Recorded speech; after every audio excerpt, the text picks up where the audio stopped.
That's not funny, Audrey. Oh, I hope I put off the do not disturb. I hope I did.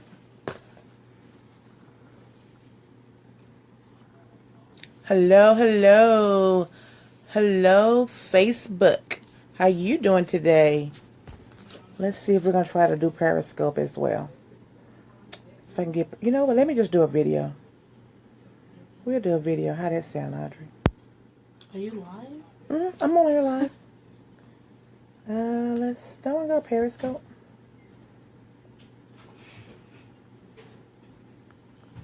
Hey, Jackie.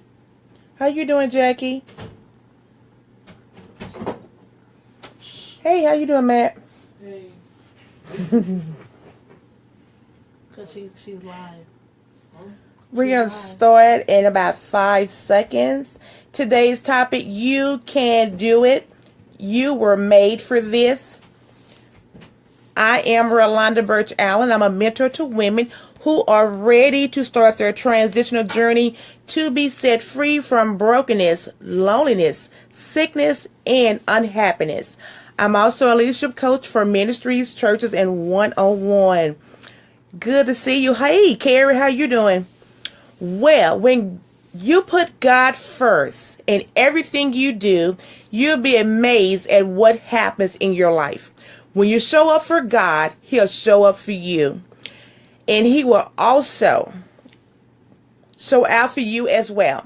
So make time, spend time with God, and make God a priority in your life this week, and watch what God will do for you. So this week we're talking about the mindset, which is a set of beliefs and the way we think and the way we behave and the way we look at life, our mental attitude. And so today we're going to be defining the word March. Hey, Rhonda, we know today is March the 1st. And so we're going to do a prophetic act. We're going to actually march out the rest of this month and as well as the rest of this year. So the word march is mentioned in the Bible 5 times.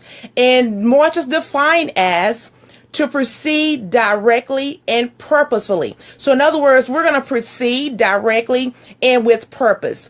The Hebrew meaning of march is to step, to march, to stride, to go, and to run over. So our goal today and moving forward, we're going to step, we're going to stride, and we're going to run over, and we're going to go for what God has told us to do.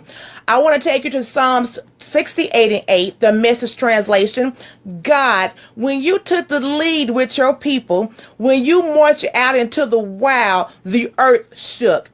The sky broke out in a sweat. God was on the march. He trembled at the sight. They trembled at the sight of God on the move, at the sight of Israel, God. So in other words, people are going to tremble because God is marching with you. So you are not marching alone. Hey, Melissa. Hey, Ladell. You are not alone. God is with you as you are marching. And as you begin to march and obey the call of God in your life, the earth is going to shake on your behalf. And it said God is going to pour out rain in a bucket. So there's going to be an overflow in your life on today and for this month of March. God is going to pour out rain. He's going to pour out an abundance of refreshing in your life. And then it said, oh God, the thorns and the cactus become an oasis for your people to camp in. So as we are walking in our wilderness, as we are marching in this season of our life, the thorns and the cactus are going to be an oasis. And we're going to find enjoyment in our oasis. You set them up in business. They went from rags to riches. So God is letting us know on today, we are going to go from rags to riches, from poverty to prosperity. God is going to make major changes. But guess what? We have to march. Guess what? We have to go. Guess what? We have to run on, and we have to do our job with purpose. And we have to be very direct in what God wants us to do. I am so excited about this lesson. The reason why God was showing me Esther. And so we're going to go to Esther 4:14. And the Voice translation tells us, in preparation for my audience with the king, do this. Gather together all the Jews, fast and pray for me. So in other words, we might have to get with some more believers and ask them to fast and pray with us, to intercede for us for 3 days and 3 nights. We're going to go on a fast. We're going to do without food. We're going to do without liquid because we want to hear from God. We need God to move on our behalf. We need God to march with us in our situation. So it said, my maids and I would join you at this time. And after 3 days, I would go to the king and I would plead for my people for their case. So even though it means breaking the law, I would die, then I would die. So in other words, if I have to die in a situation, I would just have to die to go visit the king. So we're talking about Esther going to see the king. And for 30 days, she was not supposed to interrupt the king. But her people's lives was in danger. And so she had to make a decision. So you might be in your life where you have to make a decision because people's lives are in danger. But God has called Esther to be a deliverer for her people. And so Esther went on a fast. Esther prayed and talked to God for 3 days. So if you are looking for an answer on today, if you need something, if you need to hear from God on today, I advise you to go on a fast. And not only go on a fast by yourself, see if you can get someone else to go on a fast with you. I love this other translation. It said, go gather all the Jews and tell them to give up eating and help me to be brave. So we have to be brave in this month of March. We have to be prepared in this month of March. Today is March the 1st. So we have to give up some things this month of March if we want to see the answer God has for us. We have to give up some things we want to see God move on our behalf. And it says, in other words, if they're giving things up, we have to give some things up. So it's not just a one individual thing. This is a corporate thing. So what can we give up as a body to see God move for us on our job, with our children, in our finances, in our health, in our community? What can we give up to see God move on our behalf? But what I love about this story was Esther, she was determined to go see the king. She said, if I expose myself to death and to danger, if I die, I just die. If I must die, I must die. I would go to the king, even if it's going against a royal decree, even if it violates the law. So we have to be so determined when we're marching that nothing will persuade us, nothing will come in between us and God and what he has called us to do. What's so beautiful about this story, God prepared Esther for this day. And so guess what? God has prepared you for this moment in your life. Yes, he has prepared you, and you was created just for today. You were created for 2017. Who knows but that you have come to your royal position for such a time as this? Yes, the time is now, March the 1st, 2017. So instead of obsessing over things that you can't change, focus on what you can change. You can change your attitude. We can change our mindset. We can change our energy. And let's focus on God, because God has an assignment for each and one of us to do. God, he's the one that orchestrates everything behind the scene. And God controls the history. God controls the accomplishments in his purpose by using us, ordinary people, for events, for big events.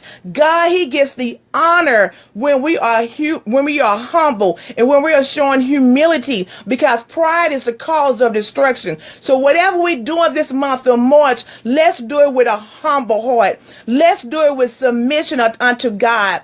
We're asking you not to let the condition of what you see define who you are. Let's align with God. And let his source be the one that defines us, because God is the reason why we do what we do. So I want to talk about 7 truths to learn from Esther. Truth number 1, God has total authority over her life. So that's the same thing with us. We need to give God total everything over our life. God should have total authority over our lives. Number 2, God places us in unlikely places to accomplish seeming like very impossible situation. So your situation right now might seem impossible, but God has placed you there for this season. Number 3, God takes time in preparing us for his will. You have been prepared for your situation. God has prepared you for what you are facing right now. Okay. Number 4, God will surround you like he did Esther. He will surround you with strategic individuals to bring out his purpose in your life. So you are not alone. There are others who are right there with you because God has surrounded you with wise counseling. So they, like Mordecai was her uncle, but she received wise counseling from him to move forward. Number 5, fellowship. Learn to fellowship with others. We are built up once we fellowship with other sisters and brothers. Number 6, prayer changes things. Who know that prayer changes things? And not only prayer can change things, fasting changes things, because we know at the end of the story, God gets the victory. So if you want the victory on today, prayer and fasting is going to be another key for us. Number 7, God wants you to participate in telling his story. We must tell others about God. So Esther's story is very, very powerful. She knew that she was there for such a time as this. So just like Esther, you were born for such a time as this. You came at the right time. You are not an accident. God knew where you was coming and what he prepared you for. You have a divine purpose in this life. And I want to give you Romans 8:37. Knowing all these things, we will win. We will win in overcoming the victory through Christ Jesus, who has proved his love for us. You will win. Esther won. She delivered her people. She saved her people. And guess what? You will win. You will deliver and you will save others because you are in the will of God. So in other words, my prayer for you today, you was born for such a time as this. God can trust you and God has chosen you to be right here at this moment. So my prayer is, God, give us the strength to accept the things we cannot change. Give us the courage to change the things that we can, and give us the wisdom to know the difference. And I want to say thank you for joining me live on Facebook. Please share Direction for Life with your family and with your friends. This is Everyday Living. I am here to serve, to guide, to motivate, provide information and tips for personal development and self-growth. Today's topic was talking about marching orders. You can do it. You can win. You was born for such a time as this. Have a wonderful